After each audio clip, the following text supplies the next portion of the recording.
মাছে ভাতে বাঙালি এই শব্দটার সাথে আমরা ছোটবেলা থেকে কম বেশি সবাই পরিচিত এবং এই মাছের যোগান দেয় আমাদের বাংলার জেলে ভাইয়েরা। আর আজকের এই ভিডিওতে তুলে ধরার চেষ্টা করব তাদের কর্মজীবন এবং তার রূপচিত্র। এবং আজকের ট্রিপে আমার সাথী হচ্ছে আমার কিছু ছোট ভাইয়েরা।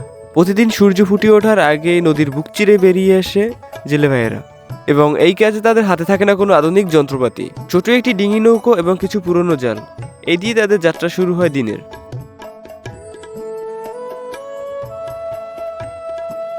নিখুঁত একটি জাল ছোড়া মানেই তাদের দিনের খাবার জোগাড়। কিন্তু সব দিন যে সমান ভাগ্য বয়ে আনবে তা নয়। কখনো নিরাশ হয়ে খালি হাতে ফিরতে হয় বাসায় এবং কখনো হয়তো পরিবারের মুখে হাসি ফোটাতে পারে। এভাবেই হাসি কান্নার মধ্য দিয়ে তাদের দিনগুলো পেরিয়ে যাচ্ছে। প্রতিবার জাল ছুড়লে যে মাছ উঠবে ব্যাপারটা এমন নয়। হাতে গোনা কয়েকটি ছোড়াতেই মাছ ওঠে নৌকোতে, আর এটা নিয়ে সন্তুষ্ট জেলে ভাইয়েরা।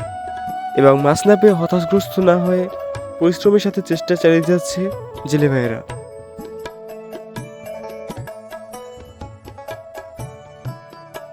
এবং সব কথার মাঝে এই জালের পরিচয়টি দিতেই ভুলে গিয়েছি।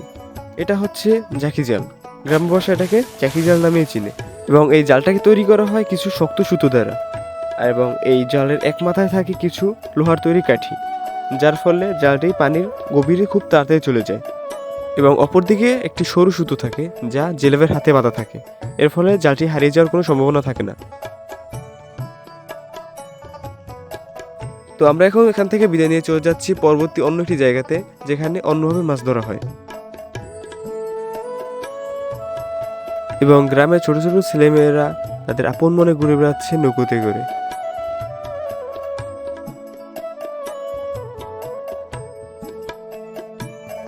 আমরা নদীর বুক চিরে খুব সুন্দর একটি পরিবেশের সাথে সাথে চলে যাচ্ছি আমাদের নেক্সট গন্তব্যে।